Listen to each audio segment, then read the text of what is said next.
unfortunately, there were a lot of things that happened tonight that are uncharacteristic of our football teams, with some penalties and some crucial situations. And a lot of them are hustle mistakes. 2nd and goal. Welcome back to the wide right edition of the Enough Said program. On a beautiful day at the Great Minnesota Get-Together, we have an outstanding crowd. They were not coached. No. That is all spontaneous and organic. We love being out here for Enough Said. My name is Dan Barreiro. Justin Gaard, of course, with me as usual. And Lori Fisher out this week. Yeah. Natalie Briniger. Here we go.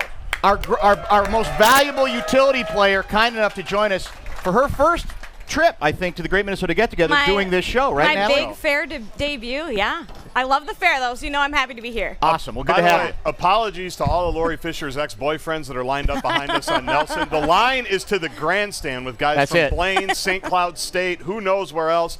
She's not here this week. I think that's why. She didn't want to run into all of you. I think that's what happened. All right, up first, so you saw PJ Fleck. The Gophers opened their football season last night against North Carolina. The game delayed by rain, but it was, of course, right here on Fox 9. Minnesota ended up losing 19-17.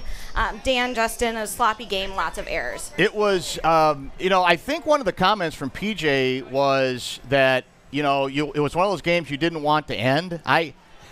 Just because it's close doesn't necessarily mean it's good. It was not a very well-played game, I didn't think at all. And I think, Guardsy, you were there, but to me a very disappointing start because I don't think Carolina is great. They lost, of course, their stud quarterback to the pros, Drake May. Yep. They lost their new quarterback, Brad Johnson's kid, with a bad injury during the game. And the Gophers still could not beat them with a guy who I didn't really think was all that ready to play. They even gave up on a blown coverage, a 30-yard pass that led to the game-winning field goal. You had bad penalties.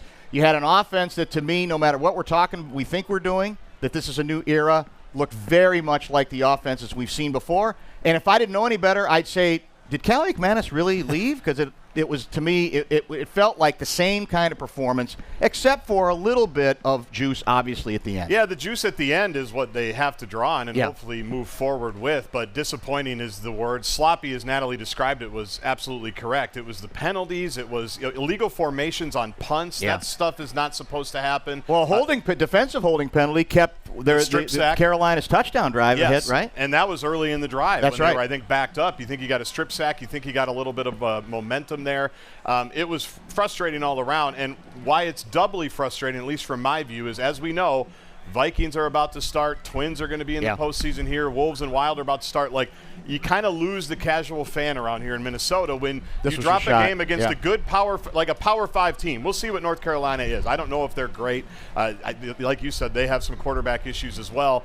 Now you've got just a couple of weeks where you're kind of going to be on the back burner. You're going to be on the back page before the Iowa and Michigan games at the end of the month. And that's where it can hurt you a couple of different times, at least in my view, is you had an opportunity, national audience with a good crowd despite all the rain, to maybe take hold for a couple of weeks and get people interested and say this is going to be something different. And now you still have time to do it. There's 11 games, but you miss out on those couple opportunities. There just was a sameness to it. And again, to me, it was really the start of the second half offensively that killed them. They had, I think, their first 3 drives, 3 and out, and a fumble. Yeah. And to me, that was a stretch where, because they had shown a little offense at the end of the half, right? And you go, okay, maybe they're figuring this thing out. It's 14-7, correct? Yes, at the half, yeah. And you're feeling like, okay, maybe they have taken a little bit of control of this game, but they didn't follow up with anything offensively. And to me, then you're playing that risky game of, well, can we make a last-second field goal? They didn't. It was uncanny. Now, I don't know where you were when the kick was made. Yep. But it was eerie to me because it looked true until it knuckleballed to the right all of a sudden terribly. And they're on the TV broadcast. They were talking about, why did you have the last running play moving the ball further to the right? Yeah. It usually is, we're gonna do one more play. We're gonna make sure it's still gonna be in the center. It makes no sense. I know. Didn't understand it at all. Enough said. Well done. Pretty good. 1 for 1. Very well done, yeah. You Defense, guys by the way, listen couldn't at get the off fair. the field in the third It's quarter. good. That's also true. That's a good 8-minute drive to start the third quarter. Yeah. All right, the Callie Vikings. McManus threw 3 touchdown passes, by the way. Yeah, that's what I heard. Or maybe he had 2 and 1 on a run. I just said you listened, and then you didn't listen. Sorry about that. Yeah. All right, the Viking season kicks off September 8th in New York against the Giants. The game, Fox 9 at noon. The team is missing some key players due to injury, including TJ Hawkinson, but they also brought in a new number 3 quarterback. Well, finally it's here, right? Kind of. That's the sort of. Yeah. At least we're getting enough. It's close to it enough where we can stop obsessing over a lot of meaningless things that happen in the preseason.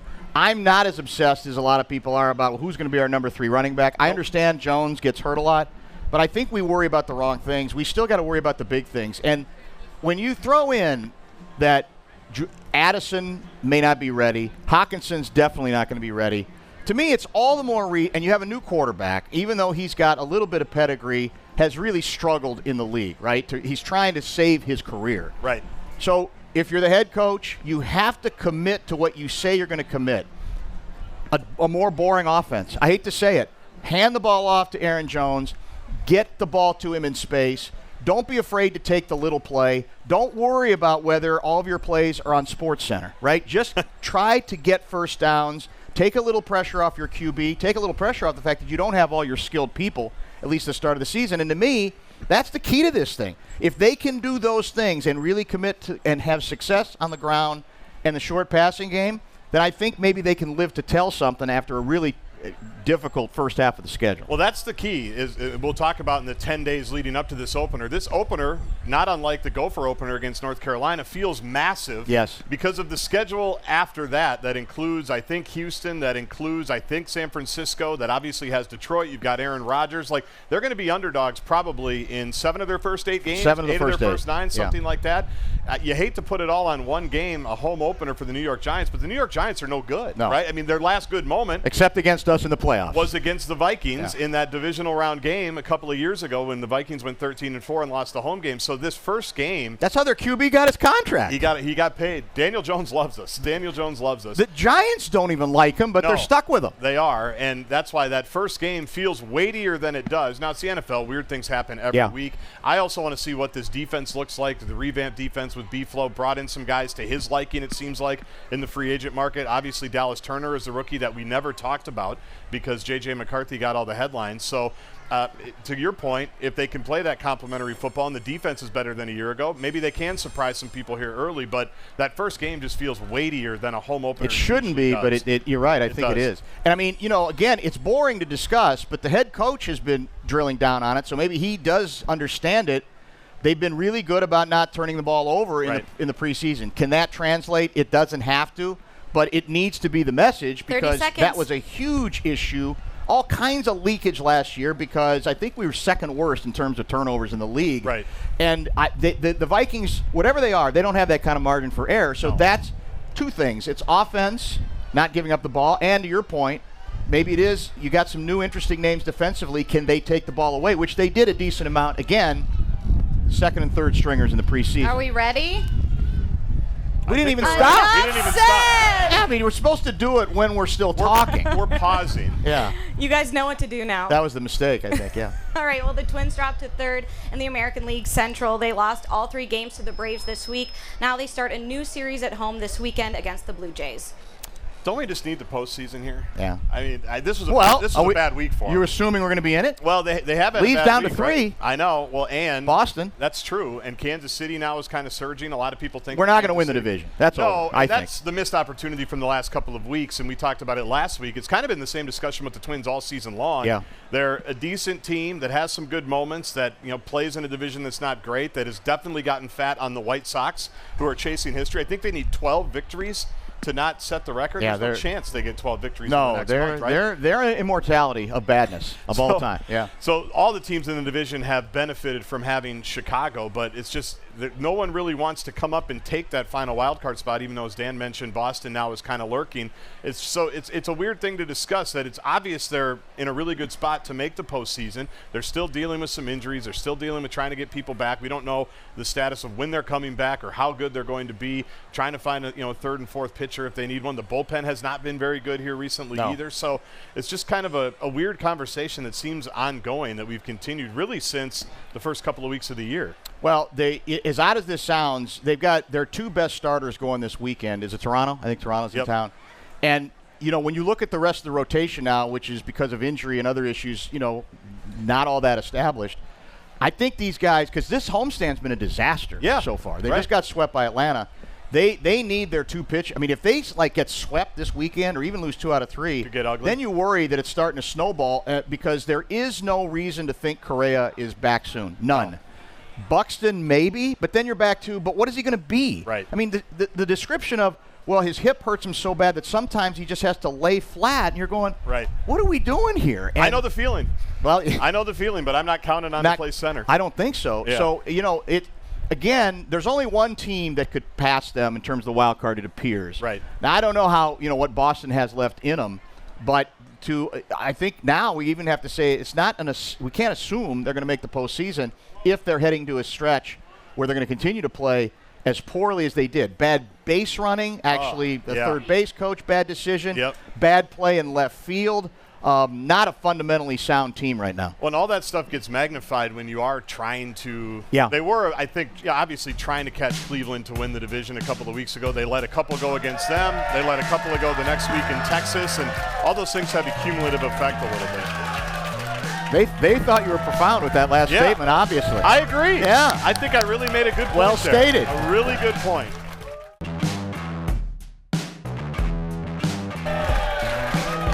Welcome back to another. That is second wave. We're going to keep just The waiting second for more wave. applause. Yeah, that's how shameless TV people are. We're not gonna continue until you give us a better ovation. It says whether we pause. deserve it or not. Pause for applause is what it says in the camera right there. So we're going to The wait. prompter. That's it. Yeah, go ahead. All right. Well, last May, Minnesota lawmakers passed a bill requiring all schools to create a policy for student cell phone use. Some already had some in effect, but lots of them are trying to get them done now with the start of the school year. The deadline isn't until March, though.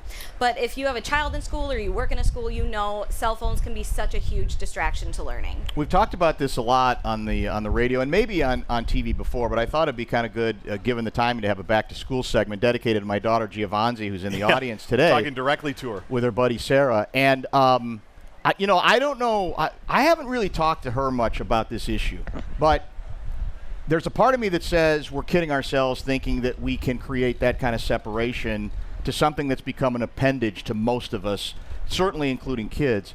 But every indication I have for education people I trust, teachers I trust, say if you have to find a way to whether you put them, lock them up in a desk, or you have whatever system you have, that the degree of distraction that is created with those phones is incalculable. We got a number of other challenges, but that this one is one you feel like you should be able to get a little bit of a handle on. And let's throw the teachers out there a little bit of a life preserver. Help give them them out. at least a shot at keeping the attention of their kids. Now, they still won't all the time, right? But it's a start, is it not? It's got to happen. It is, and I can't. My kids don't have phones yet. They have the watches, which I'm sure will also be a distraction. I'm sure we'll probably keep those in the backpack. But yes. I, for the life of me, can't believe this is even a discussion that we don't. If you go to like a Chris Rock comedy show, you have to put your phone in a bag. You have to lock it up. You turn it in. You go get it at the end of the show. If you go to the Masters, if you're lucky enough to do that, you have to put your phone away. They don't allow them. We have that same rule here for our audience. We do. That's why they're so They had to wrapped. hand in all their phones. And I they hope look they get pretty them happy. back. Yeah, they and we'll seem take fine. pictures with them after we check Think them how out. much more distracted they would be if they know. could continue to look down on their phones. And that's the thing. I for me, don't understand why this is even a discussion at all. It doesn't mean you have to check them in at the front office at 7:30 when you get to school and pick it up at 2:30. But when you get to class, put them somewhere. Keep them in your desk. I don't even understand why it's even do you know what? a discussion. I think parents are part of the problem. And I don't get that. Because I think there are some parents who think, well, I got to get a hold of my kid. Call the office. What if there's a bomb threat or whatever? And look, we all want to be as careful and vigilant as we can on those kinds of issues. Of course. They're still pretty damn rare, but I do think that's some of the pushback. I want to have that. If I call the office and I can't get a hold of anybody in a difficult circumstance, I'm going to lose my mind, and I want my kid. I want to be able to connect with my kid. So I think some of this is a parental issue. I really do. They still have hard lines at schools, I believe, and take it from someone who had to have the office call my parents multiple times throughout my academic career. Don't we know it? We all know it. It's very easy to get a hold of people if you need to get a hold of people. All right, They've are we all ready? got phones. They've all got hard lines. We don't need cell phones. How in much classes. trouble did you get in? Not too much. Enough. Oh, you're exaggerating. Depends on the age. Yeah. Depends on the age we're talking about. All right, some teachers might have to also worry about ChatGPT this year. Students have been using this artificial intelligence to do papers or some other assignments. Teachers will have to decide now if the homework is original work. Well, what's funny about the ChatGPT thing that we talked about on the radio is that, and we had a teacher join us here at the fair that talked about, yes, the students might be able to get away with ChatGPT to write some papers, but that doesn't mean they can just blankly type it in and have it all work perfectly, because teachers can also use ChatGPT or the same type of AI to figure out who's using it and who's not. This is crazy. To me, I like the romance of having to look over the person's shoulder that was sitting next to you, or borrowing someone who's in first hour Steal from or their second blue hour. book for their essay answer. It was a simpler time, Yeah, right? And then you had to paraphrase it a little bit more. Did you have blue books in your day? I loved blue the books. blue book yes, is tremendous. They should bring back the blue book. I think a lot of teachers have blue books for the essays, and the romance of that. Then you had the red ink when they would correct it. But this was fascinating to me, and it makes sense, right? Yeah. Because everyone's looking for the easy way out. There's been cheating of forms in academics forever, whether it's Cliff Notes, whether it's borrowing notes, Right. whether it's this is another level. But this is, well, as you said, you have the best story about this. Yeah, the example we had was a teacher who said the assignment that a bunch of her kids used ChatGPT for was, tell me a little bit about yourself. It's like, well, is that where we're at? Yeah. And that was her point. It's like, they're all finding we're themselves. in trouble. They're not just using it as a tool. They can't communicate. So that was another reason why I wanted to talk about this today, because I knew Giovanni was going to be in the crowd. You do not use ChatGPT. Is that correct? Ever? No. Good. That's all I needed to know. She says no. Can I trust her? I think her fingers were crossed. It's tempting, though, right? There's so many options course. that we probably don't even know. The best ones we probably don't. No. And teachers probably don't even know about, because the cheaters are always 2 or 3 steps ahead. They are. Whether it's drugs in terms of, for performance-enhancing drugs, right, or cheating on tests. Just remember, kids, if it sounds smarter than you when you turn it in, they're going to know. Like you have, even if you use ChatGPT, you got to dumb it down a little bit. Take out some of the big words, take out some of the syllables. You can't just hand it in and expect, because the teachers are paying attention to your personality and how you talk. In all seriousness, I think what a lot of teachers are doing is trying to go old school. Yeah. On eliminating the computer, and we're going to write stuff out, which I understand could be frustrating if you're so used to. The same way, my penmanship's terrible. Because I'm always on the computer. Oh, that's true. Well played. That was a good enough said. Very well timed. Exactly. Nicely done. We're working on it. We're getting better with each one, right? Well, the numbers have been up and down at the State Fair this year. The first and second days breaking records, and then on Monday, the lowest number since the 80s. Now, of course, like the heat and the rain and the flooding and the weather all had to do with that. So we'll see how Labor Day weekend, this final weekend of the fair, shakes out. Well, today is, Friday is already huge. It's going to be huge all day, and tonight, I'm sure, when the show runs. And Sunday, if the weather terrorists are right about this one, that's going to be the day, right? Yep. High of like 74 and no humidity. Yep. I mean, it's going to be packed. And look, it's always been coming here for decades doing shows, and so it's always, the part of it is the story. Yep. Is the weather, right? I mean, it's undeniable. And just this year we had that unusual blip where the number was the lowest since, what did you say? 2007. 2007, which with surprised like 80,000 people. Does that mean we're just not very hardy? That was a hot day? Yes, that was over 100 degrees, something like that. I thought you're the Minnesotan. I thought you guys, prided yourselves on nothing gets in the way of your commitment to the bit. If it was cold, we would make it. We don't do well in the heat and humidity. We seem to handle the cold better than the heat, maybe because we're used to it. What's funny, though, if you talk to vendors, and like you said, we've been coming out here for 20, 30 years. Yeah. So you get to know people around the fair that actually work here. So when it's 100 degrees and they're slinging fries or making food, they're on the grind, unlike us. That's true. They always talk about it's really the same number, give or take, 10,000, 20,000 every single year.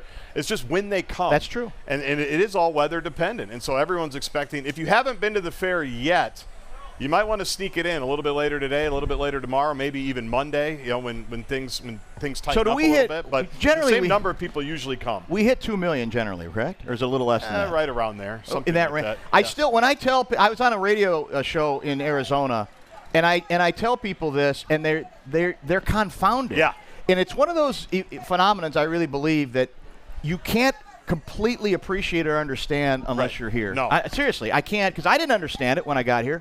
And to try to translate it and to say, there's something unique about this, but that's how many.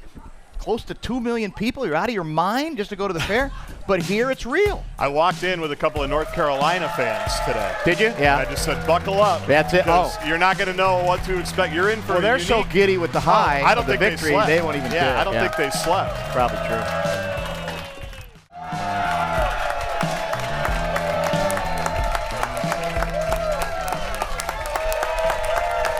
All right, time for lightning round. First up, kind of a downer first up. NHL player Johnny Gaudreau and his brother Matthew were hit and killed while cycling last night in New Jersey. They were in their hometown for their sister's wedding. Dan? You don't even know where to begin on a story this unspeakably sad. Horrific. It appears a drunk driver, shocker, is involved, trying in a 2-lane road to get around another vehicle that was trying to give the cyclist room, tries to come around the right side rather than the left, and apparently then runs into the cyclist. And as you said, they're preparing for what's today supposed to be the happiest day of their sister's life. It's unspeakable. Horrible. Unspeakable. Horrible is the only word for it. Well, every year, politicians love to come to the fair and make the rounds. We've seen a few this year, but not Governor Tim Walz yet. Now, the video we're going to be showing here is from a previous year. Obviously, he's pretty busy on the campaign trail this year, but we'll see if he's going to come this weekend. What do you think? Here's what I'll say to Governor Walz. Coach, here's what I'll say to Coach. You're not going to really call him that, are you? No, I call him that facetiously. The national people love that. Traffic They're is swooning. already bad enough. We do not need a Secret Service presence here at the Minnesota State Fair this year. We don't. You've got to come here forever. Yeah. You're one of us, kind of, even though you're from Nebraska. Because you've been, to events where Sure, Secret Service absolutely, is part of yeah, it. yeah. Como's already backed up. Enough said. All right, we don't need Secret Service coming around unless you're going to helicopter in behind the Well, grandstand. that's possible. Which I guess is possible. That's what when you're a We will see. VP candidate, you can when you run for helicopter in. VP, you give up your ability Maybe- to just roll right into the fair. Maybe you could rappel in. That'd be something like something. that. You never know. something. All right, well, the fair is nearing an end this weekend. What's been your favorite part this year? Well, actually, we have a favorite part from the fair. Are we ready for this? Natalie, you don't even know about this, and I don't even know if you have the monitor. Oh, we can't do it yet? Okay, our favorite part is coming up later. Well, I will say, I'm nervous. for me, it has to be. I hate doing the stroller rant, but the other day I'm behind 2 hugely wide strollers side by side, and then I the think I rest see of the them right family there. members are on either side. Oh, they were yeah. like 18 across, and I'm saying, have some respect for the other people around you. Nope. Go maybe single file, impossible. With They the were all the way strollers. across, and they almost seemed to be proud of it. That's true. They almost seemed to be challenging anybody. What are you going to do about it? Right. Because Un- one of the strollers looked Enough like said. a tank. All right, well, the Upper Midwest Emmy nominations come out next Friday. Uh-oh. Enough Said's been nominated several times, but Several. has never won Several. a statue. Thank you. Yes, So- thank you. This is it. But we never Is win. this the year? Is This might year? be the year we're not nominated. I'm worried about That's not being the concern. nominated. Although the month Is it of better to Natalie- be not nominated? No. And because if you keep losing, No. then it becomes a Susan Lucci situation. That's where we're And then in. people start pitying you. I think Right? they do. That's why they're all Enough here right said. now. All right. Do we have my actual favorite part of the fair this This is year? Do we big. have that? This is Here big. it is. Natalie, do you have the monitor? I have Here one. it is. Natalie. Yeah, baby. Wow, with the firefighters.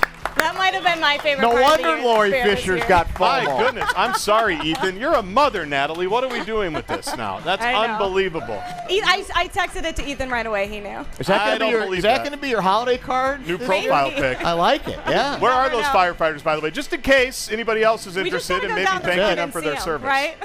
They're here. Those guys are popular. They tend All to right, show up at the let's wrap it politicians a up. lot. That's for sure. Those guys are Are popular. we out of time?